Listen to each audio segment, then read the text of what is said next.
Selamat pagi, sahabat Lingkar Madani, dan selamat tahun baru 2025 ya teman-teman ya. Oke, baik teman-teman, gimana nih 2025 tahun barunya berkesan tidak? Oke, teman-teman semua apa kabar? Baik teman-teman, semoga kita semua dalam keadaan sehat dan berbahagia selalu ya teman-teman ya. Pastinya di 2025 ini semoga rezeki kita juga makin banyak ya teman-teman. Kami ingin mengucapkan terima kasih kepada sahabat Lingkar Madani yang telah meluangkan waktunya untuk bergabung dalam kelas pelatihan keamanan holistik dengan judul Memahami dan Menguatkan Keamanan Holistik bagi Individu dan Organisasi Masyarakat Sipil di Indonesia. Masih dengan narasumber yang sama ya teman-teman, yaitu Syamsul Alam sebagai pegiat HAM atau biasa disapa Bang Alam. Sesi hari ini adalah sesi lanjutan dari dua sesi yang sudah berlangsung pada akhir 2024. Yang dimana sesi satunya konsep kunci pembela HAM, tujuannya jelas ya teman-teman, yaitu melindungi, mempromosikan, dan menegakkan hak asasi manusia melalui pendidikan, advokasi, dan dukungan bagi para korban pelanggaran. Oke, lalu di sesi dua, Bang Alam sempat menyampaikan closing statement nih, bahwa konsep pendekatan keamanan ini merupakan suatu perspektif yang penting, di mana prinsip-prinsip dari masyarakat menjadi bagian utama dalam mengurangi resiko atau dampak-dampak yang ditimbulkan oleh pendekatan keamanan konvensional, yang hingga kini masih menjadi bagian dari kebijakan juga nih teman-teman. Hari ini sesi 3 dengan topik pemetaan resiko, analisis resiko, ancaman insiden, keamanan, dan pemetaan aktor nih teman-teman. Oke, pada sesi 3 ini Bang Alam akan membahas nih teman-teman bagaimana berbagai bentuk ancaman, lalu ada cara menilai suatu ancaman itu seperti apa, lalu ada langkah-langkah untuk mengurangi resiko terkait penyelundupan. Baik, selamat pagi rekan-rekan sahabat Lingkar Madani yang saya hormati. Selamat tahun baru 2025. Semoga resolusi di tahun 2025 ini semakin baik dari tahun-tahun sebelumnya. Dan juga saya ingin menyapa rekan-rekan sahabat Lingkar Madani di Sulawesi ya, di daerah timur Indonesia gitu. Selamat pagi rekan-rekan sekalian. Selamat bergabung dalam diskusi kita bersama dalam keamanan holistik ya. Dan sesi ketiga ini seperti Indah sampaikan sebelumnya, kita akan mendiskusikan terkait dengan bagaimana memahami lebih dekat terkait dengan konsep keamanan, yakni risiko ya, kerentanan, ancaman, dan juga kita lebih penting juga memahami terkait dengan kapasitas yang kita miliki. Biasanya rekan-rekan ketika kita bicara terkait dengan konsep keamanan, selalu ada tiga hal ya, ada tiga hal yang sangat dekat yang kita bahas. Pertama adalah terkait dengan risiko keamanan, yang kedua adalah kerentanan keamanan, dan yang ketiga adalah terkait dengan ancaman ya. Ancaman ini sangat kerap kita di Indonesia ya, khususnya para pembela HAM menghadapi ancaman-ancaman, baik ancaman secara fisik maupun non fisik ya, khususnya rekan-rekan sahabat Lingkar Madani yang tengah beraktivitas di wilayah konflik yang cukup tinggi seperti di wilayah Indonesia bagian timur ya, dan wilayah-wilayah di Indonesia yang lain yang sangat terkait dengan program-program atau proyek-proyek pembangunan strategis nasional yang saat ini. Baik rekan-rekan sahabat Lingkar Madani, apakah rekan-rekan bisa saya menyiapkan satu slide ya untuk mensistematisir. Oke, baik rekan-rekan sahabat Lingkar Madani, paling utama saya kira ya penting kita mengenali risiko, ancaman, dan kerentanan serta kapasitas kita, dan ini merupakan konsep dasar ya ketika kita ingin menyusun satu mitigasi resiko terkait dengan keamanan pembela HAM. Nah, lebih dekat kita coba memahami tentang definisi resiko ya, lebih dekat bahwa risiko bagi pembela HAM, pembela hak asasi manusia itu ini dapat berakibat negatif terhadap kepentingan pihak tertentu dan hal ini dapat menyebabkan pembela HAM berada dalam risiko. Jadi yang sangat penting kita pahami bahwa pekerjaan-pekerjaan ya atau aktivitas para pembela HAM itu bisa berimplikasi, bisa berdampak atau berakibat pada terganggunya kepentingan-kepentingan pihak-pihak tertentu ya. Misalnya ketika teman-teman melakukan satu proses pendampingan kepada komunitas masyarakat ya, misalnya yang berhadapan dengan kasus, yang berhadapan dengan hukum, maka tingkat resiko rekan-rekan sahabat Lingkar Madani sebagai pembela HAM juga secara otomatis itu meningkat. Nah, itu yang dimaksud dengan resiko yang melekat pada aktivitas dari pembela HAM itu sendiri. Nah, olehnya kemudian perlu ditekankan bahwa resiko ini merupakan bagian yang tak terpisahkan dari kehidupan para pembela HAM di satu wilayah tempat dia bekerja. Saya kerap mendengarkan ketika berdiskusi dengan rekan-rekan pembela hak asasi manusia ya, yang sangat tinggi risikonya, mereka sering mengatakan bahwa resiko itu adalah konsekuensi dari pekerjaan ya. Ya saya kira kita pahami bersama, kita setuju bahwa itu adalah risiko ya yang muncul dan melekat seiring dengan aktivitas yang kita lakukan. Tapi hanya sekedar memahami bahwa itu adalah konsekuensi tanpa satu upaya kita untuk menyusun satu usaha untuk melakukan pengelolaan ya, diantaranya adalah mitigasi atau mencegah dampak dari risiko yang muncul, maka tingkat kerentanan dan ancaman bagi pembela HAM itu juga akan semakin tinggi ya gitu. Nah, dari bagian ini saya kira kita akan melanjutkan diskusinya kawan-kawan. Bisa kita lihat bahwa pekerjaan pembela HAM itu yang dapat meningkatkan risiko ya. Bisa kita melihat dari beberapa poin penting. Pertama, apa yang kita lakukan itu dapat memicu konflik. Ya, ketika rekan-rekan misalnya melakukan pendampingan kepada komunitas masyarakat adat yang rentan, ya, yang rentan misalnya komunitas masyarakat adat ya yang berhadapan dengan hukum, yang berhadapan dengan program-program atau proyek-proyek strategis nasional yang membutuhkan wilayah ya, tanah dan sebagainya, maka mereka rentan ya menjadi korban dari program pembangunan tersebut. Nah, ketika rekan-rekan sekalian sebagai pembela HAM ya berdiri tegak bersama dengan korban, maka kemudian kehadiran rekan-rekan ya memperkuat kapasitas ya dari masyarakat yang menjadi korban ini, maka secara otomatis akan menimbulkan konflik ya, menimbulkan konflik dan menimbulkan satu situasi di mana pihak-pihak tertentu yang berkepentingan tersebut itu terganggu ya. Nah, ini juga sangat penting kita memahami bahwa risiko itu bisa bisa muncul dengan melihat bagaimana ya risiko itu bisa muncul. Ya, kenapa dia bisa muncul gitu loh. Kemudian di mana ya. Jadi faktor tempat itu juga sangat penting dan kapan kita bekerja yang akan menimbulkan persoalan kerentanan dan kapasitas. Ya, ketika misalnya kawan-kawan bekerja di dalam ruangan di kantor atau di sekretariat misalnya, tentunya akan menciptakan atau menghadirkan situasi di mana tingkat kerentanan dan risiko dari rekan-rekan sekalian bekerja itu berbeda. Begitupun dengan faktor cuaca, faktor lingkungan, ya, sehingga faktor di mana, tempat dan kapan itu menjadi penting, ya, menjadi penting untuk diperhitungkan, ya.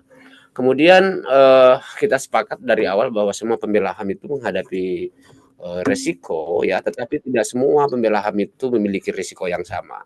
Ya, biasanya tingkat resiko bagi rekan-rekan misalnya yang bekerja pada level atau di tingkatan administratif misalnya ya, dan teman-teman yang kemudian juga punya tanggung jawab untuk bekerja langsung mendampingi komunitas di lapangan atau di lokasi, gitu, tentunya memiliki resiko yang berbeda. Tetapi sebagai pembela HAM sama-sama memiliki risiko, tergantung pada tingkat pekerjaan ya, dan konsentrasi dari kawan-kawan gitu. Dengan faktor di mana ya dan kapan itu menjadi hal yang penting.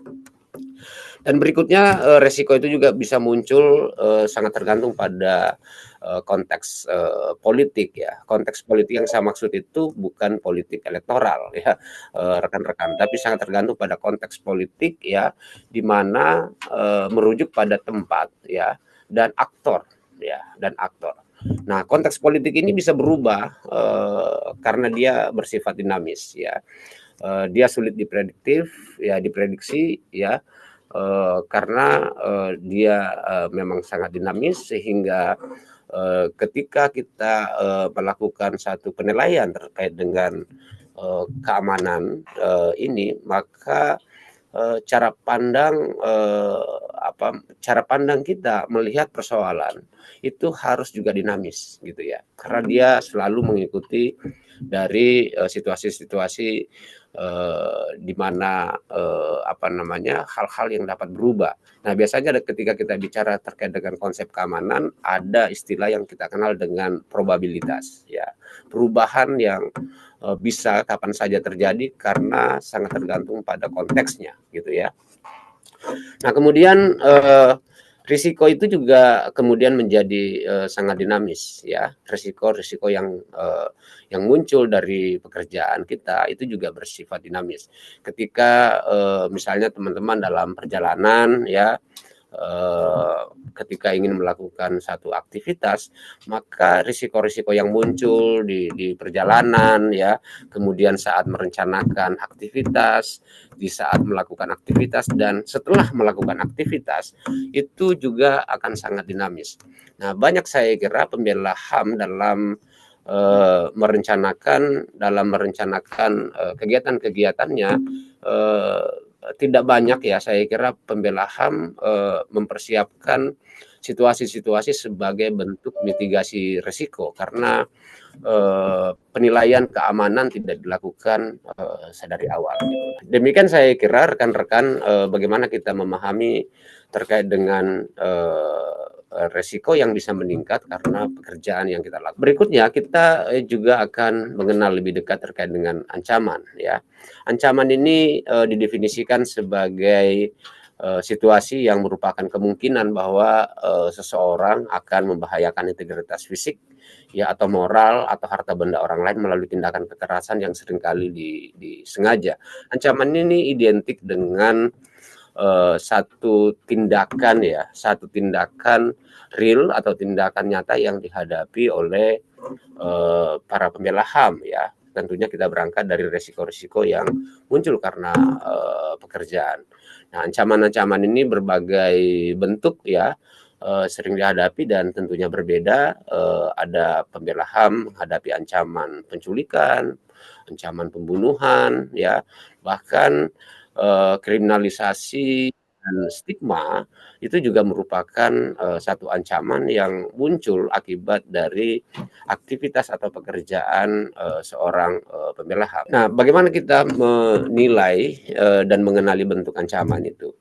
Nah, penilaian ancaman dengan menganalisa kemungkinan satu ancaman akan diwujudkan menjadi tindakan. Ini menjadi hal yang penting, rekan-rekan sahabat Lingkar Madani ya. Bagaimana menilai ancaman dengan menganalisa apakah kemungkinan satu ancaman itu akan diwujudkan menjadi tindakan atau tidak ya. Ada banyak saya kira pembela HAM suatu waktu mendapatkan satu pesan ya yang tidak diketahui ya, kemudian masuk ke handphonenya, kemudian meminta agar segera dilakukan evakuasi dan relokasi ya, karena menurut dia bahwa sudah ada teror ya terhadap diri dia, ya. Ya, jadi udah berbagai analisa-analisa yang dikembangkan. Nah, apa yang terjadi kemudian ketakutan diciptakan ya, atau biasa kita kenal dengan si pembela HAM-nya menjadi parno gitu ya, jadi paranoid gitu loh. Nah, itu juga menjadi hal yang penting ya. Jadi para pembela HAM ini pertama mengenali dirinya bahwa setiap pekerjaan yang dilakukan itu beresiko dan juga bisa menimbulkan satu ancaman, tapi yang lebih penting adalah bagaimana menganalisis satu ancaman itu apakah akan berubah menjadi tindakan atau tidak gitu loh. Nah, kemudian para pembela HAM bisa menghadapi berbagai ancaman yang berbeda ya pada satu skenario konflik, termasuk ketika pembela HAM itu menjadi sasaran atau kejahatan umum dan ancaman tidak langsung. Jadi itu bisa kemudian kita menyusun satu strategi atau mitigasi terkait dengan resiko kemungkinan ancaman ini akan berubah menjadi satu tindakan ya. Kemudian bentuk ancaman yang paling umum itu menjadi sasaran. Ya, saya kira banyak pembela HAM karena pekerjaannya kemudian menjadi sasaran, dan saya kira dalam data dokumentasi ya, dalam data dokumentasi dalam setahun terakhir ya, cukup banyak saya kira para pembela HAM menghadapi ancaman kriminalisasi ya, karena aktivitas kampanye, aktivitas pendampingan yang dilakukan dan berhadapan dengan pihak-pihak tertentu yang memiliki satu kepentingan ya. Nah, ancaman ini harus dipahami sebagai tujuan untuk menghalangi atau merubah pekerjaan satu kelompok atau mempengaruhi perilaku orang-orang yang terlibat. Saya kira dalam praktiknya ya, ancaman ini banyak ya berhasil mencapai tujuannya untuk menghalangi atau merubah pekerjaan ya satu kelompok untuk mempengaruhi perilaku orang-orang. Saya kira kalau kita memiliki kawan ya atau kelompok pendukung misalnya sejauh ini ada 100 orang ya, tapi karena kemudian tidak memiliki satu kapasitas atau kemampuan dalam pengelolaan risiko dari dampak pekerjaan yang kita lakukan, maka itu bisa berubah menjadi 5 orang, 10 orang yang bertahan gitu ya. Nah, disitulah kemudian ancaman ini berhasil mencapai tujuannya yang dilakukan oleh para pelaku-pelaku atau aktor-aktor yang mendesain kejahatan tersebut ya, ancaman tersebut. Nah, kemudian menjadi sasaran ya, biasanya berkaitan erat dengan pekerjaan yang dilakukan oleh pembela HAM gitu.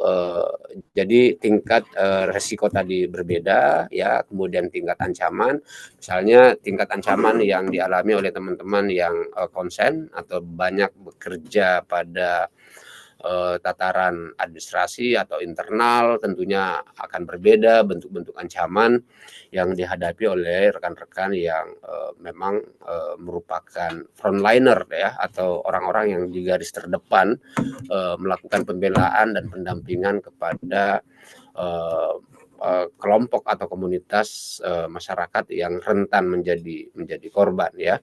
Nah, begitu juga dengan kepentingan dan kebutuhan orang-orang yang bertentangan terhadap pekerjaan pembela HAM ya, sangat saya kira sangat bervariasi ya. Banyak saya kira kelompok-kelompok yang memberikan atau menyampaikan ancaman yang kemudian sangat memungkinkan untuk berubah menjadi satu tindakan, belum tentu dilakukan oleh aktor-aktor yang secara langsung ya terganggu karena pekerjaan kita gitu ya. Nah, inilah yang biasa disebut sebagai kejahatan umum yang dilihat ya, yang dilihat sebagai kejahatan umum, dan ini juga cukup bervariasi. Saya mengingat bahwa beberapa pemantauan misalnya untuk teman-teman pembela HAM di Papua misalnya ya, dalam 1 tahun bisa kita lihat banyak teman-teman yang kemudian menjadi sasaran atau menjadi korban, tetapi pola yang ditunjukkan itu adalah pola satu ancaman itu berwujud berupa kejahatan umum ya, atau kriminalisasi ya, kejahatan umum. Ada juga satu tindakan-tindakan yang menyebabkan misalnya hilangnya nyawa para pembela HAM itu karena disimpulkan sebagai kecelakaan tunggal misalnya dan sebagainya ya. Nah, itu yang saya kira pola dan bentuk-bentuk yang kerap sekali kita lihat ya, pantau dari apa yang menjadi persoalan-persoalan yang dihadapi oleh rekan-rekan pembela HAM. Oke, dan ada 3 ya bentuk-bentuk ancaman yang penting kita pahami bersama. Pertama, sasaran ancaman itu langsung atau tidak langsung akibat pekerjaan kita. Ya, setiap pekerjaan kita ya itu bisa menimbulkan satu ancaman. Ya, kalau saya misalnya duduk di sini menyampaikan presentasi diskusi kita ya. Nah, mungkin karena tidak ada pihak-pihak yang terganggu, tidak ada pihak-pihak yang saya sebutkan dalam presentasi ini yang berpotensi untuk apa namanya tersinggung atau merasa dirugikan dengan pernyataan saya, maka bisa saja bahwa ancaman itu ya tidak kemudian dihadapi secara langsung ya atau tingkat resikonya kecil ya. Berbeda misalnya kalau saya membela komunitas masyarakat adat ya untuk menuntut haknya misalnya ya, atau saya sedang duduk di meja persidangan membela korban misalnya yang melibatkan aktor-aktor yang memiliki potensial atau kapasitas untuk mewujudkan ancaman itu menjadi satu tindakan. Itu sangat berbeda, rekan-rekan. Nah, kemudian ancaman serangan kejahatan umum ya. Ini juga salah satu bentuk ancaman ya. Nah, biasanya ancaman serangan kejahatan umum ini biasanya tidak dilihat sebagai targeting gitu ya, tetapi sangat potensial. Nah, ini biasanya sering dialami dalam prakteknya oleh teman-teman misalnya ketika teman-teman bagian keuangan katakanlah gitu ya, ingin ke bank ya, melakukan transaksi ya ancamannya kemudian ada pencopetan, jamret dan sebagainya gitu ya. Ataupun misalnya tampak bahwa kejahatan umum ini mengikuti ya bagi para pembela HAM gitu ya. Sehingga kesimpulannya bahwa eh, akibat dari tindakan ya itu kemudian dipahami atau diyakini sebagai bukan tindakan targeting ya sehingga mengaburkan fakta-fakta dari peristiwa yang terjadi. Kemudian ancaman yang tidak terduga ya. Ancaman yang tidak terduga ini biasanya kita hadapi dalam situasi konflik ya atau situasi yang terjadi di daerah konflik. Banyak hal-hal yang tidak terduga. Karena misalnya dalam situasi-situasi kayak gini, situasi-situasi konflik biasanya apa namanya perubahan-perubahan itu sangat sangat cepat, maka juga perlu dikalkulasikan, kemudian perlu dilakukan satu penilaian ya ketika kita bekerja di wilayah konflik. Nah, tentunya kawan-kawan yang ada di Jakarta, yang beraktivitas di Jakarta, di daerah-daerah kota, tentunya berbeda misalnya dengan rekan-rekan yang sedang melakukan proses advokasi atau pendampingan kelompok masyarakat, misalnya di Rempang, ya, misalnya di Merauke, ya. Nah, itu tentunya berbeda, ya. Nah, kita misalnya di akhir Desember kemarin ada satu kasus, ya, ada satu kasus yang menyerang, ya, teman-teman dan masyarakat ya di Rempang misalnya yang menolak Eco City ya. Nah, tentunya itu hal-hal yang tidak pernah diprediksi bahwa itu akan terjadi. Ada satu kelompok orang ya yang terorganisir kemudian datang ya menemui masyarakat dan sengaja menciptakan apa namanya persoalan ya yang mengakibatkan konflik. Nah, kemudian kasus itu kemudian menjadi alasan dilakukannya penyerangan dan penghancuran tempat atau sekretariat dari masyarakat ya Rempang yang menolak proyek strategis nasional Eco City tersebut. Ya, tingkat kerentanan si pembela HAM yang membela, ya itu sudah mulai ya teridentifikasi oleh kelompok-kelompok penentang tersebut. Nah, tentunya ancaman ketika bekerja ya dalam situasi sehingga faktor tadi di mana dan kapan itu juga menjadi variabel yang sangat penting dan utama ketika kita menyusun protokol keamanan bekerja bagi pembela HAM. Ada 5 langkah saya kira kawan-kawan ya rekan-rekan lingkar sahabat lingkar madani agar kita bisa memastikan bahwa ancaman yang kita hadapi itu bisa berubah wujud menjadi satu tindakan. Ya, ini juga satu tahapan yang untuk menghindari satu tindakan yang mendahului fakta-fakta atas peristiwa itu ya. Nah, sehingga untuk memastikan bahwa satu ancaman itu bisa berubah wujud menjadi satu tindakan, maka 5 langkah ini penting untuk kita lakukan terlebih dahulu. Pertama adalah tetapkan fakta-fakta yang mengelilingi ancaman. Ya. Fakta-fakta yang mengelilingi ancaman perlu kita ketahui. Ya, apa saja? Pertama, ketahui secara jelas apa yang telah terjadi. Ya. Hal ini dapat dilakukan bisa melalui wawancara atau dengan bertanya kepada orang-orang penting dan terkadang melalui laporan-laporan yang relevan ya.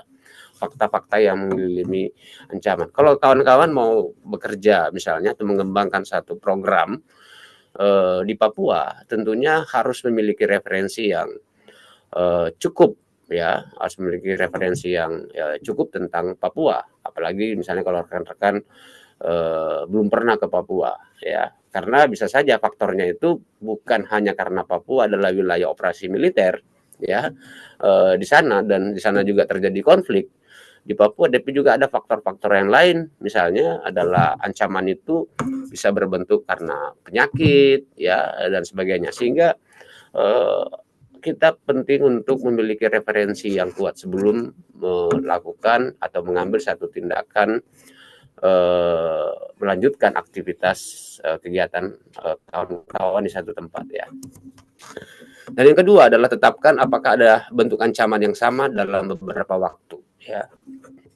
Apabila ancaman dibuat secara berturut-turut ya, seperti yang biasa terjadi, kita perlu mencari kesamaan di dalamnya. Misalnya sarana atau alat yang digunakan untuk mengancam waktu ketika ancaman muncul. Simbol-simbol, informasi yang disebarkan lewat tulisan atau secara verbal, dan lain-lain. Ada kalanya hal ini tidak mungkin, namun kesamaan tersebut penting untuk membuat penilaian ancaman secara tepat ya. Saya contohkan misalnya ketika rekan-rekan sekalian menerima satu pesan yang tidak dari pihak atau nomor yang tidak dikenal ya, itu selalu menerima pesannya kira-kira pukul 11.30 malam pas teman-teman mau istirahat gitu ya, dapat pesan, halo apa kabar ya, Anda sekarang di mana, oke, nggak balas. Besok malam pada jam yang sama, pada waktu yang sama gitu ya, di nomor yang sama, pesan itu muncul lagi, halo apakah kita bisa bertemu ya, salam kenal dan sebagainya. Oke, kita simpan. Keesokan harinya di waktu yang sama dia kirim lagi pesan di nomor yang sama dengan pesan yang berbeda. Dia mengatakan, halo saya di depan rumah kamu, apakah Anda bisa keluar ya untuk kita berkenalan. Artinya pola seperti itu ya, itu sudah mengarahkan bahwa ancaman ya itu bisa berubah wujud menjadi tindakan. Nah, kita harus lebih hati-hati. Ya, jadi kalau sekali ya mungkin saja nomornya nyasar atau apa ya, sama dengan misalnya teman-teman sering menerima tawaran pinjol dan sebagainya gitu ya. Jadi acak jadinya. Jadi kalau ada satu pola yang tetap ya konsisten terjadi ya, menggunakan media yang sama, pesan yang sama, maka bisa dipastikan ya penilaian terhadap ancaman itu nyata dan bisa berubah menjadi wujudnya menjadi satu tindakan. Dan langkah yang ketiga adalah tetapkan tujuan ancaman ya.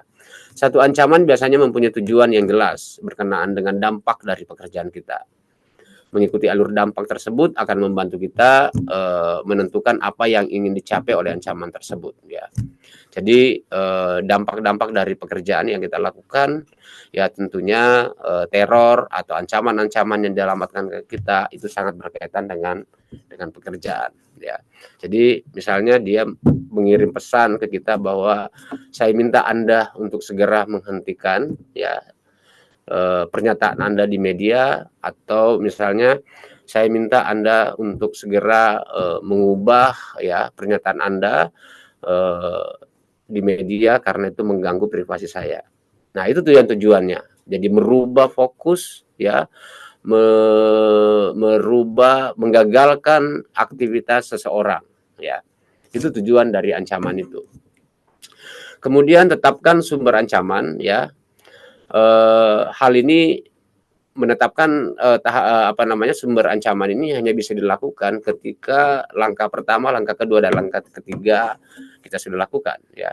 Ingat bahwa ancaman yang dirasakan bahkan bisa menjadi palsu ya, tidak semuanya bisa mewujud menjadi satu ancaman, satu tindakan. Hal ini menjadi cara yang manjur ya bagi si pengancam untuk menghindari dampak politik ya, dan tetap mencapai tujuan untuk menimbulkan rasa takut bagi para pembela HAM. Ya, biasanya juga sasaran dari ancaman ini tidak tidak langsung kepada target ya atau kepada pembela HAM-nya, tetapi pada pola-pola target tertentu, misalnya dia menggunakan cara dengan mengancam pada pihak-pihak yang dekat dan dianggap bisa mempengaruhi fokus ya atau pendirian atau prinsip dari pembela HAM tersebut ya. Sangat tergantung pada kapasitas yang dimiliki oleh para pembela HAM ya. Jadi misalnya kapasitas antara si pemberi ancaman dengan target si pembela HAM yang akan diancam itu sangat tergantung ya. Ketika misalnya si pemberi ancaman menganggap bahwa dia tidak memiliki kapasitas yang sama dengan target yang ingin diancam, maka biasanya dia akan menargetkan orang-orang dekat dari target sesungguhnya ya, yang bisa mempengaruhi ya. Banyak misalnya kejadian-kejadian seperti ini ya, kemudian orang-orang yang dekat sama kita merasa bahwa kita ini menciptakan teror bagi dia, menciptakan ketidaknyamanan terhadap dia, terhadap pasangan ya misalnya. Nah, sehingga banyak saya kira mereka yang tidak memahami ya dan tidak siap menghadapi situasi-situasi seperti itu, mereka akan menjauh ya atau akan hilang ya dari situ. Nah, dari situ aja targetnya sudah tercapai si pengancam ya. Jadi ancaman itu dari si pemberi ancaman tidak harus langsung ya, tetapi sangat tergantung pada kapasitas yang kita miliki dan kapasitas dari pengancam. Karena rekan-rekan bahwa penting kita pahami bahwa setiap orang ya bisa menyampaikan ancaman kepada siapapun ya, tapi tidak semua orang ya memiliki kapasitas untuk ya mewujudkan ancaman itu menjadi tindakan ya, mewujudkan, karena sangat tergantung pada kapasitas yang dimiliki. Nah, langkah yang terakhir dari penilaian satu ancaman ini yang penting adalah bagaimana membuat kesimpulan yang masuk akal dan proporsional, apakah ancaman akan benar-benar diwujudkan menjadi tindakan atau tidak ya. Nah, karena apa? Karena kekerasan itu memerlukan syarat. Ya, kalau ingin melakukan satu tindakan kekerasan, maka itu memerlukan syarat. Ya, kita tidak akan benar-benar yakin bahwa satu ancaman itu akan atau tidak akan pernah dilaksanakan. Syaratnya itu adalah si pemberi ancaman harus memiliki kapasitas. Ya, kalau misalnya si pemberi ancaman kita profiling, tidak membahayakan. Dia tidak punya tracking ya atau profiling sebagai pelaku kejahatan. Berbeda misalnya kepada kelompok-kelompok pemberi ancaman yang kita profiling ya memiliki kapasitas. Satu, karena dia terlatih, dia memiliki alat ya atau legalitas untuk menciptakan, mewujudkan ancaman itu menjadi tindakan, katakanlah kekerasan ya. Katakanlah misalnya dia memiliki otoritas ya untuk mengkriminalisasi seseorang. Katakanlah dia adalah anggota kepolisian ya. Tentunya berbeda dengan aktor-aktor lain ya yang tidak memiliki kapasitas, tidak memiliki pengalaman ya untuk mewujudkan ancaman itu menjadi satu tindakan. Nah, ini betul-betul harus diperhitungkan saya kira oleh teman-teman ya, agar kita tidak mengambil satu tindakan tanpa melalui satu penilaian ya. Karena ini akan merugikan ya, akan mengubah fokus kawan-kawan dalam melakukan aktivitas. Jadi 5 tahapan ini, 5 langkah dalam menilai ancaman ini sangat baik saya kira untuk kita gunakan ya sebagai alat untuk mengukur apakah pekerjaan kita ini akan menciptakan satu ancaman ya, dan ancaman itu kemudian berpotensi ya berubah menjadi tindakan atau tidak ya. Nah, ini penting menggunakan 5 langkah atau 5 tahapan penilaian ancaman ini. Nah, bagaimana membuat atau menjadikan ancaman ya? Orang-orang mengeluarkan ancaman terhadap para pembela HAM itu beragam alasan. Hanya beberapa yang mempunyai maksud atau kemampuan untuk melakukan tindakan kekerasan. Namun demikian beberapa orang bisa menjadi ancaman serius tanpa pernah menunjukkannya. Nah, perbedaan antara membuat dan menjadi ancaman itu sangat penting. Ya, 3 poin ini menjadi penting rekan-rekan sekalian. Pertama, beberapa orang membuat ancaman akhirnya menjadi ancaman. Ya. Dia membuat ancaman akhirnya menjadi ancaman. Kemudian banyak orang yang membuat ancaman tapi tidak menjadi ancaman. Ya. Kemudian beberapa orang yang tidak pernah membuat ancaman justru menjadi sebuah ancaman. Ya. Jadi misalnya kalau teman-teman melakukan aktivitas, ya khususnya di poin terakhir, beberapa orang yang tidak pernah membuat ancaman justru menjadi sebuah ancaman. Jadi misalnya teman-teman ingin mengembangkan satu aktivitas ya di lapangan, ya di daerah konflik ya.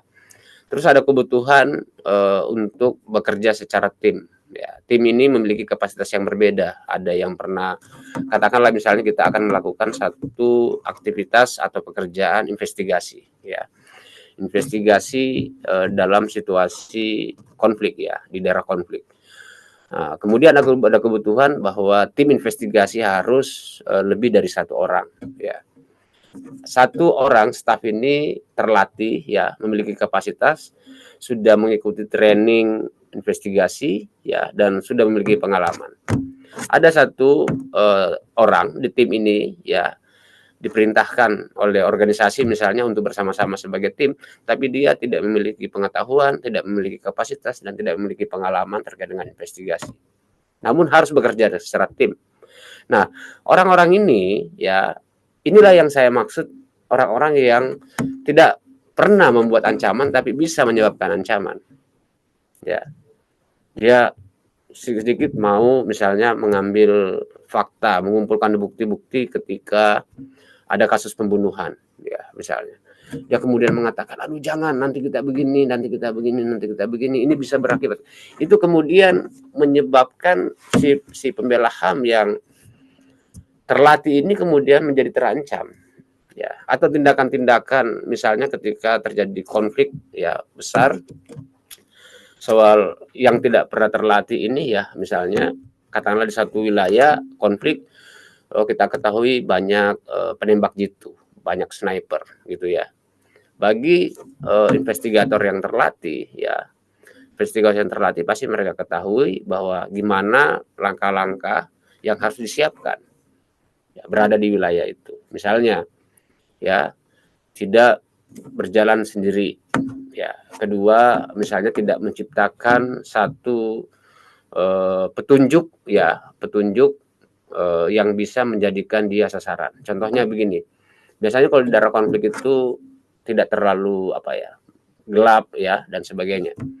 Tapi kita tahu bahwa wilayah itu sekarang berkeliaran penembak jitu ya. Nah, kemudian si pembela HAM ini keluar merokok. Merokok itu kan berarti menciptakan ada penanda ya, berarti ada cahaya gitu loh. Nah, penembak-penembak itu tuh bisa melihat bahwa kita ini adalah sasaran gitu loh. Nah, itulah pentingnya bagaimana satu organisasi ya penting merekomendasikan dalam pekerjaan-pekerjaan yang kita pahami bisa meningkatkan resiko ya dan ancaman bagi pekerja kita, penting untuk memberikan kapasitas ya ketika menugaskan seseorang untuk melaksanakan satu misi yang kita pahami bisa menciptakan risiko atau ancaman yang tinggi dari pekerjaan itu. Ancaman itu rekan-rekan sekalian patut diperhitungkan hanya jika seseorang di belakangnya memiliki kemampuan untuk bertindak ya melawan kita. Ancaman tersebut harus menunjukkan setidaknya sedikit kekuatan atau memiliki unsur bahaya yang dirancang untuk menimbulkan rasa takut. Ya, saya akan meningkatkan kapasitas keamanan saya karena pekerjaan saya itu akan akan mengundang ya preman-preman terlatih itu, kemudian anggota TNI dan polisi misalnya, itu berarti ancaman saya itu bisa terwujud menjadi satu tindakan. Nah, itu yang perlu, karena mereka memiliki kapasitas, memiliki pengalaman, dan mereka memiliki fasilitas. Jadi sangat mudah mereka mengubah dari ancaman itu menjadi satu tindakan, ya, bisa agresi dan sebagainya. Tadi kita sudah mendiskusikan apa yang kita maksud sebagai risiko, kemudian juga ancaman, dan faktor ketiga adalah bagaimana kita memahami kerentanan. Ya, kerentanan adalah satu tingkat kepekaan orang-orang terhadap kerugian, kerusakan, penderitaan, dan kematian dalam sebuah peristiwa penyerangan. Ya, semua orang dan kelompok memiliki kerentanan yang berbeda-beda. Kerentanan tersebut relatif, berada pada tingkat dan jenis tertentu, berubah seiring waktu dan tergantung pada keadaan sekitar kita. Ya, tadi saya diminta ya oleh teman-teman di Penabulu untuk hadir di studio itu pukul 8 ya 30 ya. Pukul 8.30 katanya sudah harus di studio gitu. Saya dari Bogor. Ya, saya perhitungkan berarti saya paling lambat jam 06.30 harus berangkat dengan perhitungan bahwa 30 menit, 1 jam ya. 1 jam perjalanan sampai ke lokasi tujuan. Tapi kemudian ada satu kerentanan yang terjadi, ya, macet Jakarta. Itu jam-jam rawan, jam-jam orang mulai beraktivitas, ya. Ya, kemudian hujan, ya. Itu adalah faktor-faktor kerentanan, ya, yang sudah bisa kita prediksi, ya. Maka kemudian saya harus berangkat lebih awal, ya. Kemudian yang kedua, saya harus melalui jalan tol, nggak bisa pakai jalur-jalur biasa gitu, karena jalan tol pun sudah macet, apalagi jalur biasa, ya kan gitu. Nah, itu adalah tingkat-tingkat kerentanan yang bisa terjadi, bisa kita hadapi, ya, karena faktor-faktor di sekitaran kita, ya. Dan kerentanan itu juga sangat relatif ya, dan dia berada pada tingkat jenis tertentu. Kerentanan itu tidak bisa secara langsung ya terjadi atau dialami oleh para pembela HAM karena sangat tergantung pada situasi, waktu, dan juga cuaca gitu ya. Nah, itu juga bisa menciptakan kerentanan. Next. Nah, ini ada beberapa contoh kerentanan rekan-rekan sekalian. Ya, pertama dikarenakan lokasi. Seorang pembela HAM biasanya lebih rentan ketika saat kerja di lapangan dibandingkan kantor di mana serangan bisa disaksikan oleh banyak orang. Ya, pertama karena disebabkan oleh kurangnya akses dan komunikasi. Ini juga adalah kerentanan. Kalau teman-teman bekerja di satu wilayah atau daerah konflik, pasti faktor akses dan komunikasi itu sangat sulit ya. Kerentanan dapat terjadi akibat kurangnya jaringan ya, transportasi yang aman serta respon balik di antara sesama pembela HAM. Ya, kita sering bekerja di wilayah-wilayah yang terisolasi gitu ya, di wilayah-wilayah yang tidak ada signal ya, memang blank spotnya juga cukup cukup banyak ya, maka ini juga bisa menciptakan satu kerentanan ya. Dan kemudian hubungan kerja tim dan rasa takut itu yang saya sampaikan tadi, dari faktor ancaman ya. Ada orang yang tidak kemudian berpotensi mengancam tapi justru menjadi ancaman gitu ya. Nah, hubungan kerja tim dan rasa takut, ketakutan yang dirasakan akibat menerima satu ancaman bisa saja mempengaruhi pekerjaan seseorang membela HAM, dan bila tidak mengatasi rasa takut tersebut, mungkin saja akan mengambil keputusan yang salah gitu. Nah, sehingga penting sekali untuk bagaimana seorang ya pimpinan organisasi atau manajer ya yang memimpin, penting sekali untuk mengetahui kapasitas stafnya, kapasitas timnya sebelum merekomendasikan untuk melakukan satu aktivitas yang dipahami ya bisa meningkatkan risiko dan ancaman karena pekerjaan. Biasanya kalau kita bicara keamanan, tiga hal tersebut ya selalu menjadi fokus bahasan ya, risiko, ancaman, dan kerentanan. Sangat jarang kita bicara soal kapasitas ya. Sehingga faktor intervensi ya itu selalu dikedepankan ya, selalu dikedepankan. Padahal sebenarnya ketika kita memahami bahwa pekerjaan kita menimbulkan resiko ya, dapat menimbulkan satu ancaman, dan pekerjaan kita juga bisa ya karena situasi bisa menciptakan kerentanan. Nah, ini bisa dikelola kalau kita juga memahami kapasitas yang kita miliki. Apa sih kapasitas yang kita miliki terkait dengan pengelolaan ancaman, pengelolaan risiko, dan kerentanan tersebut? Penting memahami secara ke dalam ya tentang kapasitas yang kita miliki.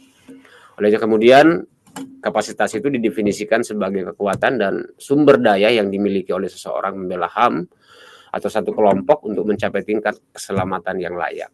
Ya, apa yang kita miliki? Ya, pertama, ya misalnya organisasi ini memiliki kapasitas. Ya, stafnya hampir semuanya sudah di training terkait dengan mitigasi risiko. Itu satu. Yang kedua, staf yang bekerja di lapangan memiliki SOP. Ya, termasuk di bagian keuangan juga memiliki SOP yang inklusif ya, yang include dengan pertimbangan-pertimbangan atau mitigasi risiko dan bentuk-bentuk keamanan yang perlu dipersiapkan ya. Kemudian organisasi memiliki satu kebijakan misalnya asuransi ya terkait dengan kesehatan, jiwa dan sebagainya. Nah, itulah semua yang bisa kita lihat sebagai kapasitas ya. Nah, kapasitas ini menjadi penting ya ketika kita sudah mengidentifikasi, sudah melakukan penilaian terkait dengan risiko dan ancaman kita. Mampu nggak mengolah risiko? Ternyata kita memiliki kapasitas untuk mengelola atau menghadapi risiko dan ancaman, maka tingkat kerentanannya kemudian menjadi rendah. Kayak gitu. Kawan-kawan yang terlatih misalnya dan memiliki standar operasional prosedur bekerja di organisasi, organisasi memiliki kebijakan terkait dengan keamanan staf, maka bekerja di wilayah yang memiliki resiko itu tingkat kerentanannya kecil. Ya, berbeda kalau misalnya teman-teman misalnya tidak dipersiapkan oleh organisasi untuk memiliki satu keterampilan, pengetahuan dan pengalaman ya. Kemudian juga organisasi tempat teman-teman bekerja itu tidak memiliki satu kebijakan terkait dengan keamanan, maka kerentanan teman-teman ketika bekerja di wilayah konflik atau pekerjaan-pekerjaan yang teman-teman lakukan itu bisa menciptakan atau menimbulkan kerentanan yang tinggi juga. Ya. Nah, di sini yang penting kita ketahui terkait dengan kapasitas kita. Nah, beberapa contoh-contoh kapasitas ya, misalnya pelatihan ya mengenai keselamatan dan kebijakan yang mendukung ya, Misalnya tadi adalah SOP ya, kelompok yang bekerja sama dengan satu tim juga sangat penting. Akses terhadap telepon dan transportasi yang aman menjadi penting, akses kepada jaringan pembela HAM yang baik dan strategi yang tepat untuk mengatasi rasa takut dan lain-lain. Ini adalah contoh kapasitas. Nah, dalam banyak kasus kerentanan dan kapasitas layaknya dua sisi mata uang yang tidak bisa dipisahkan ya. Tapi pada soal lain, nah jadi ini banyak yang dialami oleh rekan-rekan pembela HAM ya. Ini soal tingkah laku, soal kelakuan gitu ya. Juga bisa menjadi faktor karena menyepelekan situasi, merasa bahwa oh saya kan udah di training, saya kan udah punya pengalaman yang cukup, saya kan pimpinan organisasi, saya kan public figure, ya disorot oleh publik gitu ya, disorot oleh publik. Nah, tapi justru hal-hal yang menyepelekan situasi-situasi tersebut, kondisi-kondisi tersebut, kemudian inilah yang kemudian bisa menimbulkan atau meningkatkan ancaman dan kapasitas. Banyak faktor yang saya kira terjadi dan sering kita menyaksikan bagaimana kawan-kawan pembela HAM ya di Indonesia, khususnya para pimpinan-pimpinan organisasi sangat rentan mengalami situasi ini karena mengabaikan faktor ini. Karena ini adalah faktor perilaku ya atau kelakuan dari seseorang yang mengabaikan atau menyepelekan prinsip-prinsip keamanan tersebut. Oke, ini adalah rumus ya kalau kita ingin melihat sebenarnya tingkat resiko yang kita alami ya. Kita pertama mengidentifikasi ancaman ya karena pekerjaan kita dan juga kerentanan. Jadi ancaman dikalikan dengan kerentanan ya. Ini hanya bisa ya dikurangi, dikelola dengan baik melalui kapasitas kita yang kita miliki. Saya contohkan misalnya kita diancam ya akan dikriminalisasi ya karena kita ini campaigners ya juru bicara misalnya. Berarti ancamannya adalah kriminalisasi. Ya. Kerentanannya kita tidak memiliki pengetahuan cukup tentang hukum. Organisasi juga tidak memiliki kebijakan perlindungan, misalnya menyiapkan lawyer ya atau advokat mendampingi kalau kriminalisasi itu terjadi. Ya. Kalau ancaman dikalikan kerentanan tersebut, ya kriminalisasi dikalikan dengan kerentanan, ya tidak memiliki lawyer, tidak memiliki SOP, tidak memiliki kebijakan, maka risikonya cukup tinggi itu. Ya, ancaman itu akan terwujud. Ya, kriminalisasi akan terjadi.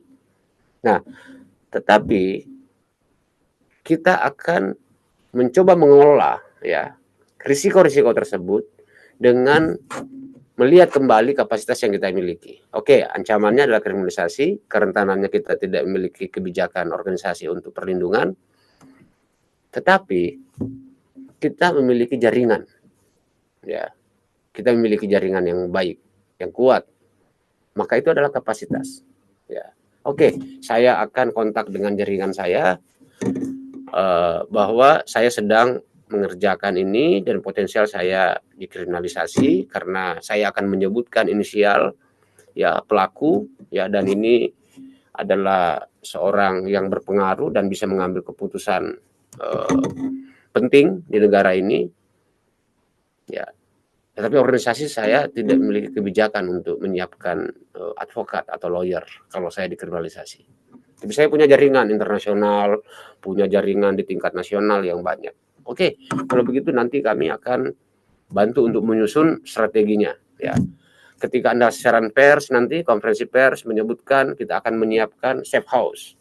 Ya, setelahnya kamu akan di safe house.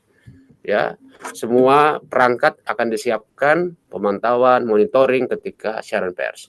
Kami juga akan siapkan lawyer yang akan mendampingi di saat melakukan konferensi pers. Itu kapasitas. Ya.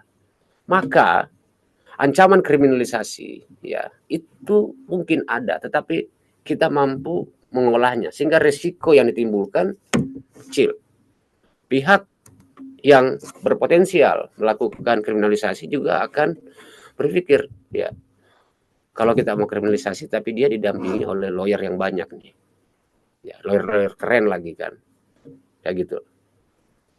Oke, kalau begitu kita coba kriminalisasi dia, kita sebut, tapi kemudian polisi sulit untuk menetapkan dia sebagai tersangka. Ya. Nah, itulah.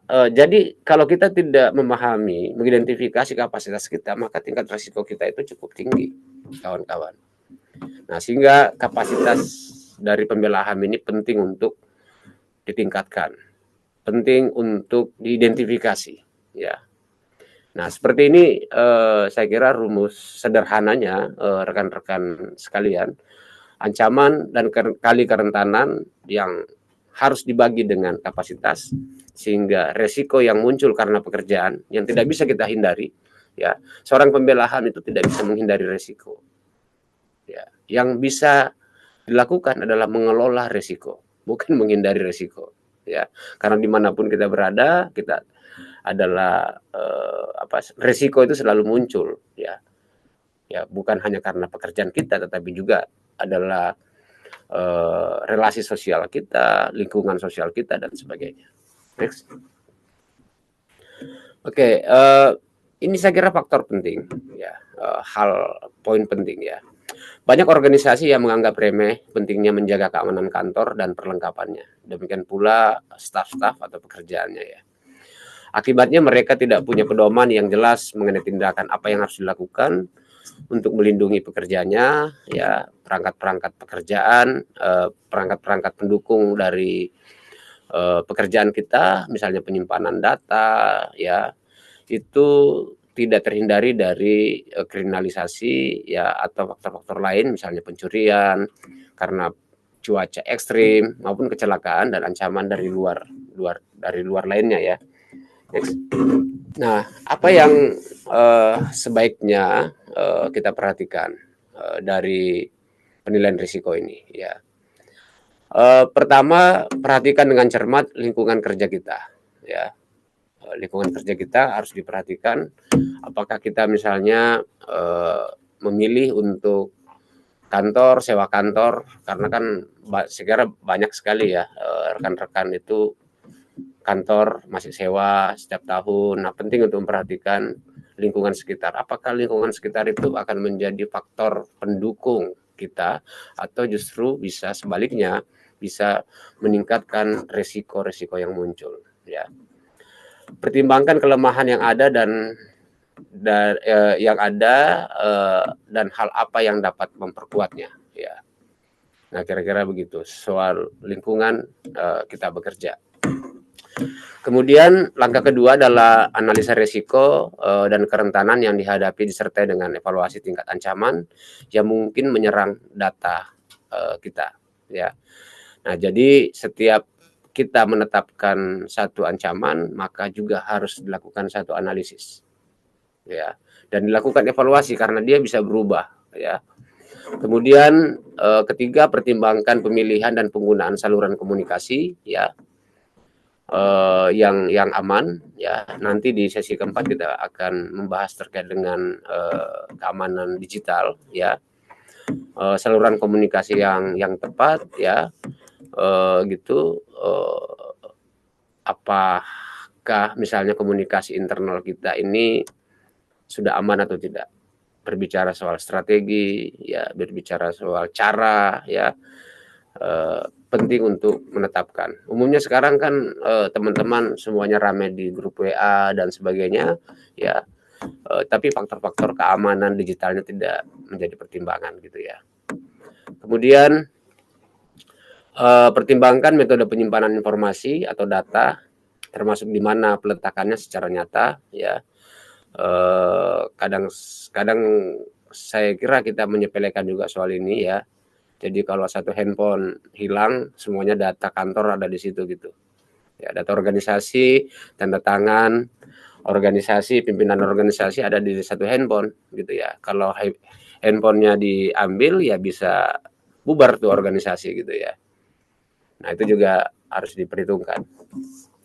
Kemudian yang kelima adalah pedoman rencana pengamanan harus bersifat detail, ya, dan dapat diandalkan karena informasi atau data yang sama memiliki tingkat kerentanan yang berbeda, semisal menggunakan perangkat lunak, ya, software untuk melindungi data dalam USB misalnya atau kartu memori dari malware, ya. Nah, ini ketika kita menyusun pedoman keamanan, nah ini harus lebih detail, ya, spesifik kawan-kawan, ya, agar bisa menjangkau aspek-aspek yang memang sangat rentan, ya, yang muncul tiba-tiba gitu. Dan kemudian keenam adalah keputusan yang baik untuk menjaga keamanan data digital, begitu juga dengan data fisik, ya. Kita misalnya seluruh pekerjaan kita itu disimpan di mana gitu, ya. Apakah di laptop, apakah semua pekerjaan teman-teman ini terhubung dengan organisasi gitu, ya. Apakah kemudian kalau komunikasi keluar maupun ke dalam itu tersimpan dengan baik dan itu menjadi kekayaan organisasi gitu, ya. Karena banyak staf ketika dia meninggalkan, dia resign dari kantor, semua data kantor juga ikut dibawa, ya.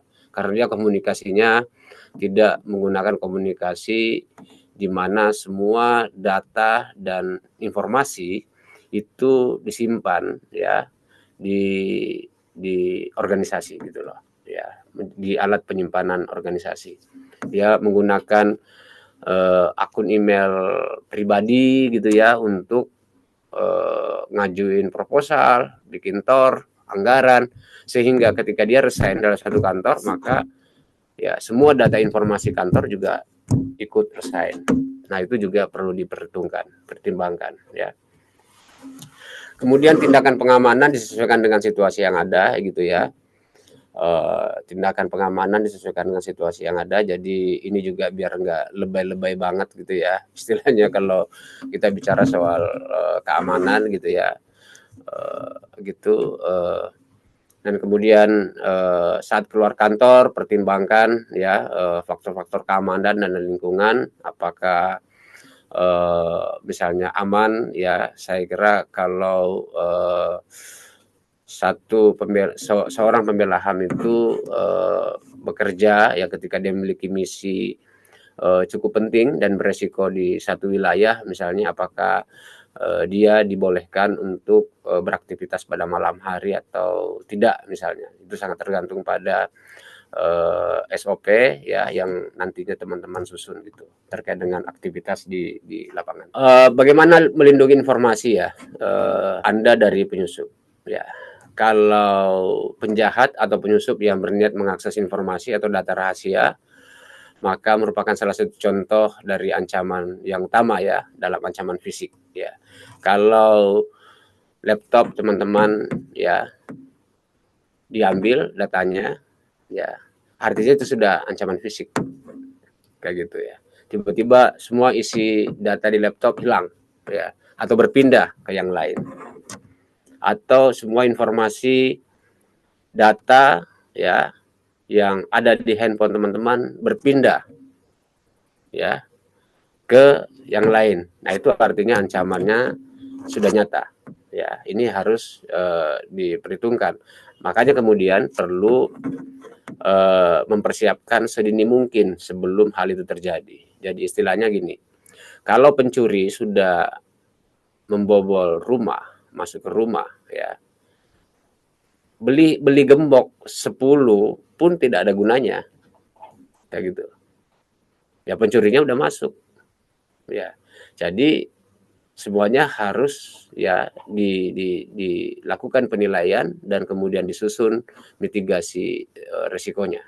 Nah, beberapa langkah untuk mengurangi resiko dari penyelundupan, ya, atau penyusupan. Pertama, lingkungan kantor, ya. Ketika teman-teman menetapkan misalnya, ya, kita akan pindah, ya, di sini karena kontraknya udah habis, atau yang punya rumah tidak ingin memperpanjang karena terganggu dengan aktivitas kita. Pertama yang harus kita lakukan adalah penting untuk mengenali tetangga, ya. Perhatikan situasi keamanan di daerah maupun lingkungan Anda. Ada dua kemungkinan berikut bisa terjadi, ya. Anda bisa mengikut sertakan mereka untuk membantu menjaga kantor, atau memasukkan mereka ke daftar potensi ancaman yang harus diatasi di dalam buku pedoman keamanan, ya. Nah, ini penting kita lihat ya, sebelum menentukan. Ya, oh ternyata di ujung sana ada kantor ormas, ya.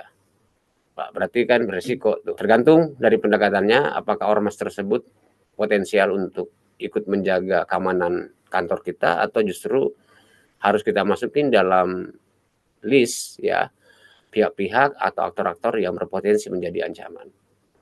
Kemudian periksa kembali cara Anda melindungi akses keluar masuk kantor, termasuk pintu, jendela, dan akses keluar masuk lainnya, dan pertimbangkan memasang kamera pengintai atau CCTV atau alarm sensor gerakan.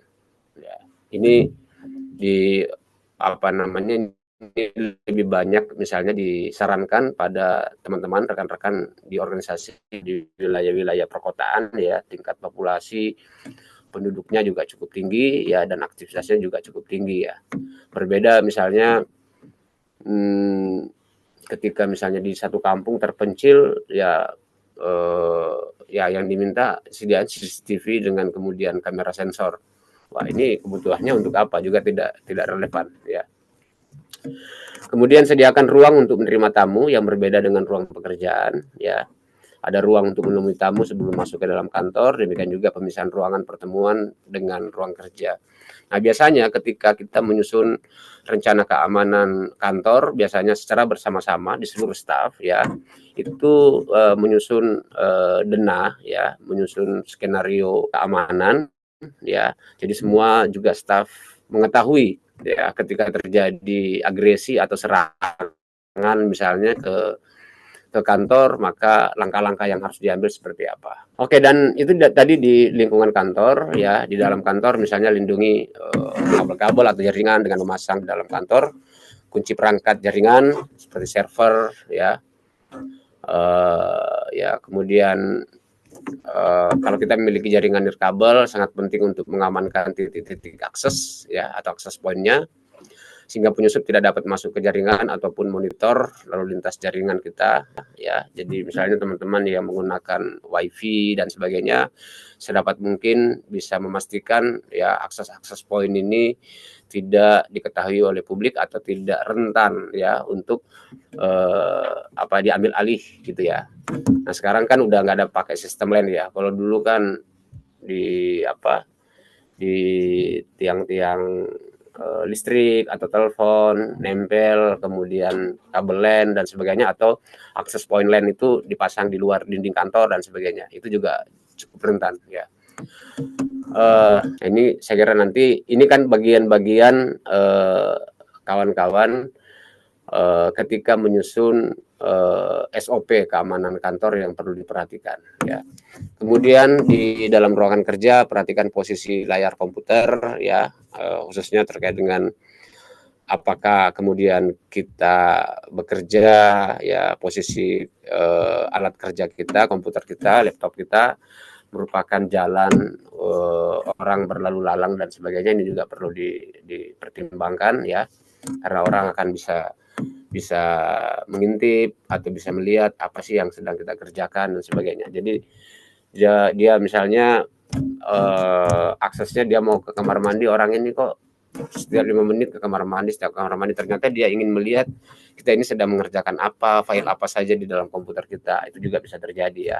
Saya kira rekan-rekan sahabat Lingkar Madani ya, ada beberapa poin penting ya untuk bagaimana kita bisa menyusun mitigasi atau protokol keamanan bekerja ya, keamanan bekerja untuk mengurangi risiko-risiko ancaman dan juga kerentanan ya. Dan pengelolaan keamanan itu menjadi hal yang harus kita lakukan ya sebelum kita memulai satu aktivitas, agar kita bisa mengurangi risiko-risiko yang dapat muncul karena pekerjaan kita. Saya kira Indah, dari saya demikian, kita bisa membuka diskusi untuk rekan-rekan sahabat Lingkar Madani. Gitu. Oke, baik Bang Alam, terima kasih banyak atas paparan materi hari ini. Mungkin kita buka sesi diskusi. Teman-teman, jika ada yang ingin bertanya, silakan. Atau sebelumnya kita foto bersama dulu kali ya, sebelum dibuka sesi tanya jawab. Aku minta teman-teman untuk open kameranya dulu. Silakan dibuka teman-teman kameranya. Kita foto bersama dulu. Lekat ada 4 personil nih ya. Mantap. Oke. Oke, silakan Kak Koirul, Kak Galuh, Kak Muhammad Juaini. Oke, tidak apa-apa yang tidak bisa buka kamera. Silakan yang kameranya bisa dibuka, boleh dibuka. Oke, kalau gitu aku hitung sampai 3 ya teman-teman ya. Teman-teman boleh senyum 1, 2, 3, senyum sih. Oke, teman-teman boleh dong gaya andalan sekali, gaya bebas ya. Oke, 1, 2, 3, cheese. Oke, terima kasih banyak teman-teman. Silakan teman-teman jika ada yang ingin bertanya, boleh langsung open mic aja ya. Atau mungkin kalau teman-teman masih malu, boleh melalui chat box. Oke, di sini sudah ada yang raise hand, yaitu ada Kak Pristi. Silakan Kak Pristi. Halo Kak Pristi, silakan. Halo Kak Pristi. Oke, silakan Kak. Baik, terima kasih. Mohon maaf karena tadi saya agak telat masuk. Mohon bisa diulangi lagi yang bagian-bagian penting untuk pengamanan tadi. Bang Alam boleh dijawab? Atau suaranya masuk kah? Bagian-bagian penting dari keamanan, ya saya kira kalau faktor keamanan semuanya menjadi penting ya. Ya, bagian-bagian penting kalau kita ingin menyusun satu protokol keamanan, pertama penting saya kira bagi semua rekan-rekan ya dalam satu organisasi untuk menyusun protokol keamanan itu secara bersama-sama ya, karena tingkat ancaman, risiko dan kerentanan setiap orang itu berbeda-beda ya, sehingga ini hal yang perlu dipahami. Saya mengetahui bahwa Anda misalnya sebagai satu tim kerja dengan saya, tingkat risikonya bekerja seperti ini, tingkat kerentanannya seperti ini, tingkat ancamannya seperti ini. Jadi semua orang, semua pihak itu saling mengetahui terkait dengan penilaian-penilaian risiko yang dialami atau dialami oleh anggota tim misalnya ya. Dan bagi organisasi penting untuk menyusun kebijakan keamanan ya kepada staf yang bekerja. Ada beberapa poin terkait dengan kebijakan keamanan yang utama. Saya kira satu adalah keamanan bekerja di luar kantor, di dalam kantor ya. Kemudian juga adalah faktor non fisik ya, psikologis penting juga diperhitungkan ya, karena kalau kita bicara keamanan banyak sekali saya kira sangat terkait dengan keamanan fisik ya, padahal ancaman dan risiko yang juga sangat serius ya yang dialami oleh pembela HAM itu adalah tekanan-tekanan psikis ya, karena pekerjaan mereka yang bisa berdampak pada fisik ya dan diri dari pembela HAM itu ya. Nah, sehingga hal-hal seperti ini penting untuk dipertimbangkan masuk dalam protokol keamanan ya. Jadi protokol keamanan bekerja di kantor dengan di luar kantor, ada beberapa poin-poin penting yang penting dipersiapkan ya, termasuk saya kira nanti kita membuat satu panduan bersama atau kerangka protokol keamanan ya yang bisa disusun oleh organisasi masing-masing. Kalau nggak salah nanti kita di sesi terakhir ya, perencanaan keamanan ya. Jadi nanti di sesi perencanaan keamanan teman-teman di setiap organisasi mitra Lingkar Madani bisa kemudian menurunkan ini kerangka SOP-nya menjadi bahan diskusi di internal organisasi untuk disusun ya, hal-hal apa saja yang menjadi penting, karena itu sekitar 20, kalau kerangka protokol yang umum itu kurang lebih 22 ya, 22 poin yang penting diperhatikan ya untuk memberikan mitigasi resiko keamanan bagi teman-teman yang bekerja. Gitu Mbak Kristi. Baik, terima kasih Bang Alam. Kak Pristi, apakah mau menanggapi? Halo Kak Pristi, apakah sudah cukup atau ingin menanggapi? Silakan.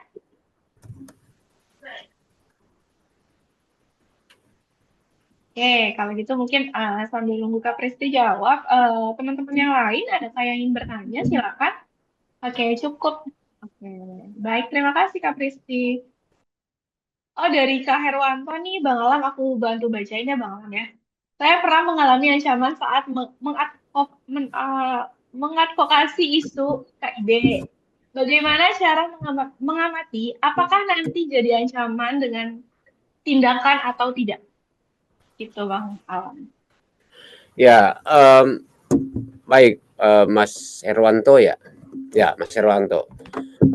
Saya kira yang penting dan awal adalah kita melakukan pemetaan aktor.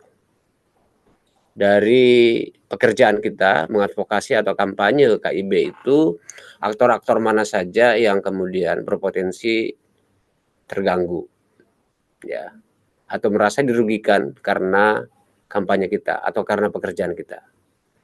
Ya, setelah kita melakukan pemetaan aktor, ya, tersebut, kita identifikasi aktornya, kita kemudian melakukan profiling aktornya. Apakah aktor tersebut memiliki kapasitas, ya, untuk mengubah ancaman berwujud menjadi satu tindakan. Ya, jadi perlu profiling aktor, kayak gitu. Nah, yang tahapan ketiga adalah dari profiling aktor, ya, kapasitas dari kelompok atau pihak yang berpotensi mengancam, ya, apakah memiliki kapasitas yang lebih dari kapasitas identifikasi kapasitas yang kita miliki. Ya, itu satu sudah potensial, dari situ pemetaan itu sudah potensial apakah ancaman itu, ya, bisa mewujud menjadi satu tindakan, ya. Tindakan dari ancamannya apa yang disebut dengan insiden keamanan. Jadi kalau ancaman itu terwujud menjadi satu tindakan, istilahnya adalah insiden keamanan. Ya, apakah itu bisa terjadi atau tidak dari pemetaan aktor tersebut, ya. Kalau misalnya Mas Herwanto langsung menyebut aktor-aktor tersebut, ya, dalam kampanye dan atau advokasi misalnya langsung menyebut nama aktor tanpa inisial, ya, maka potensi untuk kriminalisasi pasti tinggi, ya, karena kebijakan-kebijakan terkait dengan hal tersebut, ya, undang-undangnya masih menganut, ya, yang berpotensi untuk mengkriminalisasi para pembela HAM, ya. Nah, tingkat kerentanan lain apa namanya yang umum, bahwa kita itu tidak memiliki satu kebijakan perlindungan, ya, kebijakan perlindungan kepada pembela HAM. Nah, memang ada hal yang baru, ya.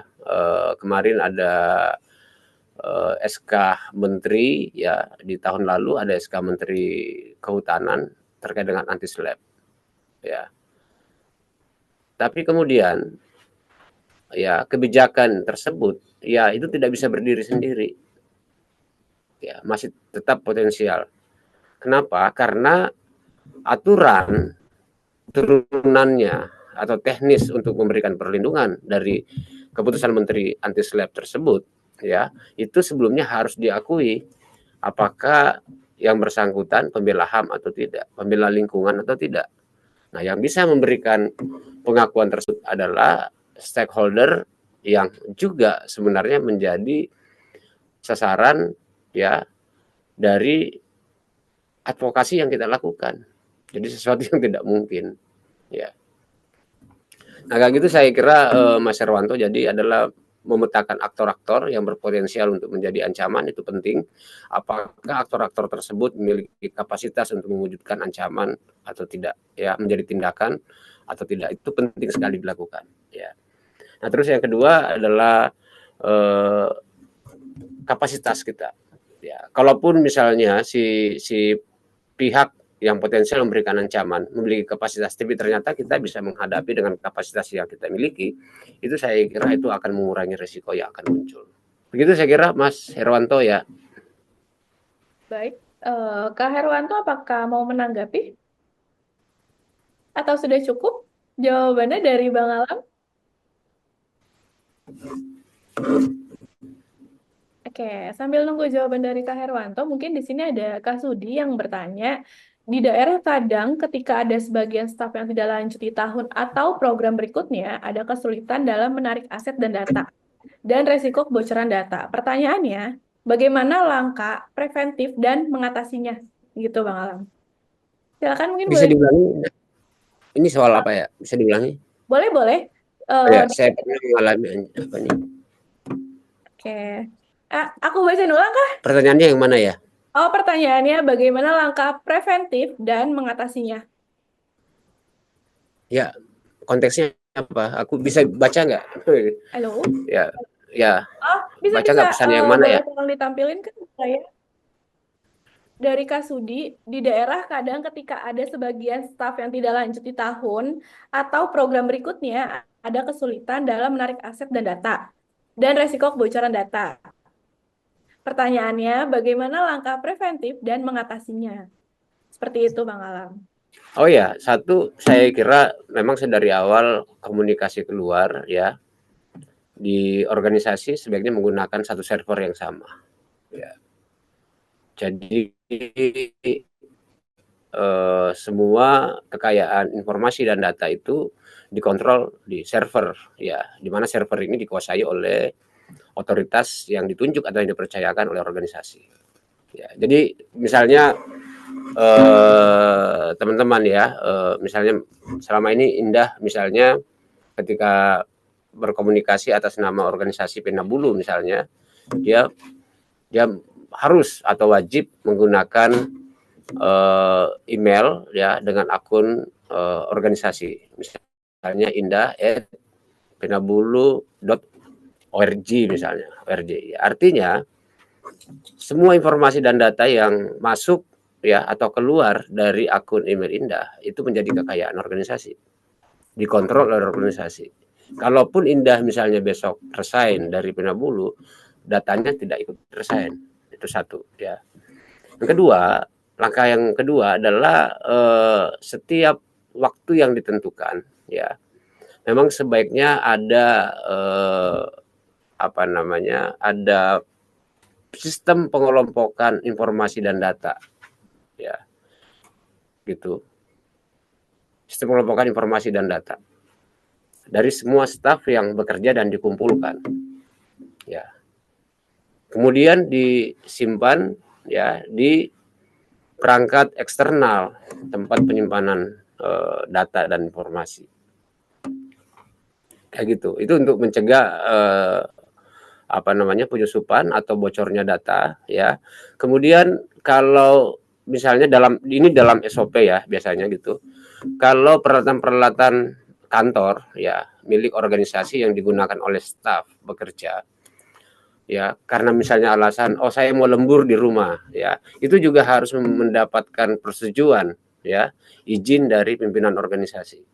Jadi bukan karena dia ya udah Indah misalnya ini kamu bekerja di Penabulu untuk program ini laptop fasilitas yang kantor siapkan ya semua data informasi ada di laptop itu kemudian ya tetapi kemudian laptop ini nggak boleh dibawa pulang ke rumah karena Indah tidak tidur di kantor ya jarak ke rumahnya itu sekitar 1-2 jam penuh resiko di jalan belum lagi kalau hujan hancur semua data kalau dibawa. Jadi jadi organisasi memiliki kewajiban untuk memfasilitasi agar dapat menguasai akses informasi dan data dan yang paling penting adalah kebijakan organisasi harus ada. Ini terkait pengelolaan ancaman dan membuat SOP saat bekerja advokasi di wilayah pulau terpencil, akses komunikasi di transportasi, misalnya program pelestarian ekosistem, terumbu karang, mangrove, distribusi dan orang-orang yang mendanai pelaku DF-nya. Ya. Oke. Bagaimana membuat SOP ya? Bagaimana membuat SOP? Jadi kita akan diskusi di sesi terakhir ya di tanggal 23 bagaimana menyusun rencana keamanan. Tapi situasi sulit yang seperti Kak Rizky sampaikan ini dari Lemsa, saya kira secara umum ya, secara umum adalah kita memiliki pengetahuan tentang situasi atau tempat kita bekerja, wilayah kita bekerja. Yang paling penting adalah mengidentifikasi kesulitan-kesulitan, kerentanan-kerentanan seperti itu. Itu penting ya, agar nantinya ketika kita menyusun mitigasi resikonya ya, itu kita perlu pertimbangkan secara matang. Misalnya persoalan komunikasi sulit ya, berarti kita harus mencoba memikirkan agar ada peralatan ya yang memadai. Katakanlah misalnya peralatan yang bisa diakses secara langsung ya, misalnya menggunakan satelit ya, HP satelit dan sebagainya.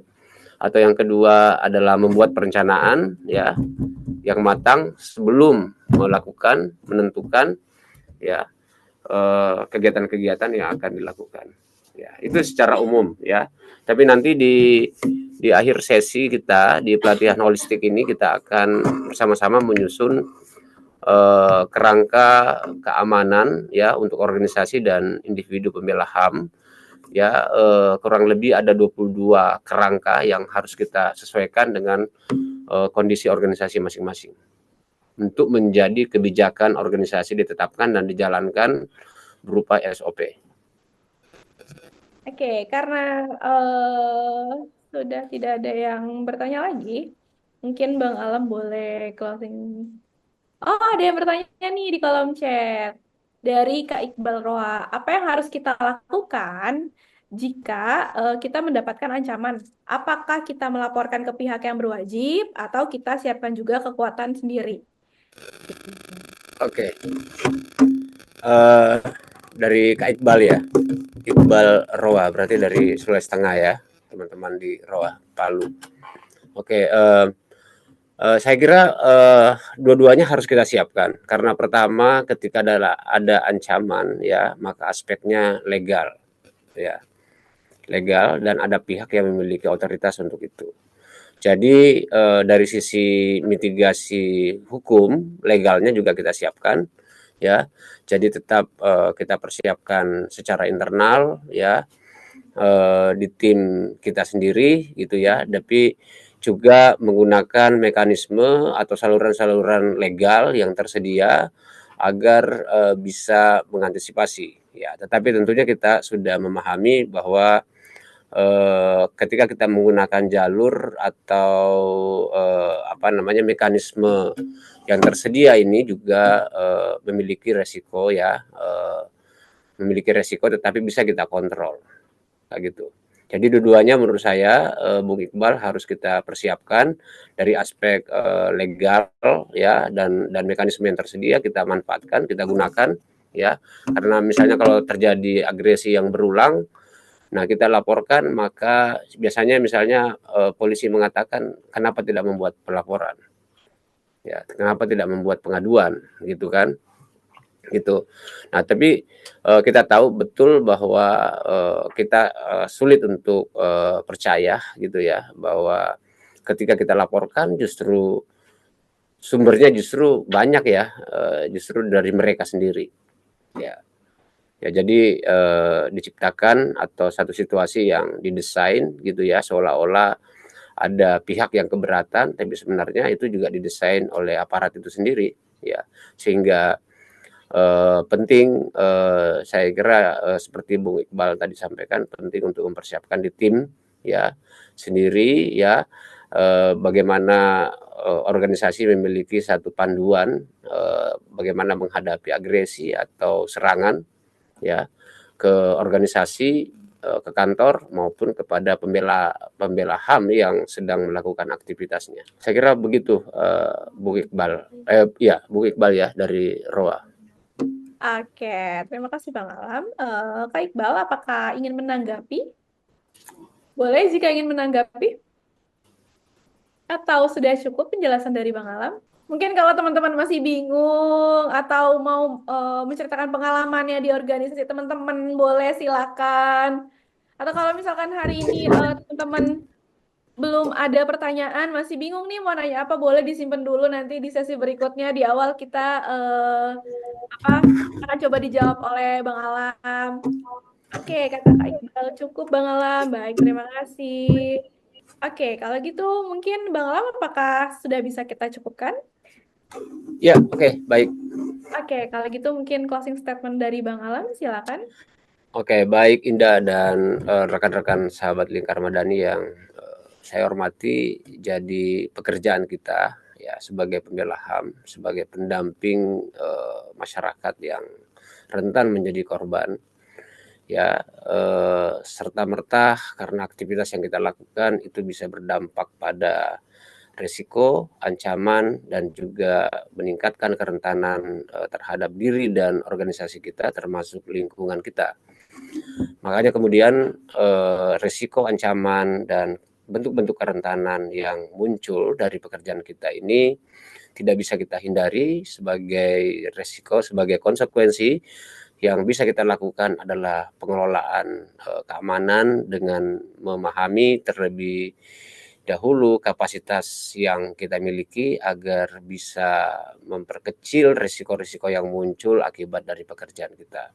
Rencanakan keamanan teman-teman sebelum melakukan aktivitas untuk mengurangi resiko dan meningkatkan kapasitas keamanan diri kita, dan bukan hanya diri kita tetapi kepada lingkungan kita bekerja dan lingkungan orang-orang yang terdekat dengan kita. Terima kasih. Baik, terima kasih banyak Bang Alam. Semoga apa yang sudah disampaikan Bang Alam bermanfaat untuk teman-teman secara pribadi ataupun organisasi. Terima kasih banyak juga teman-teman semuanya atas partisipasinya hari ini.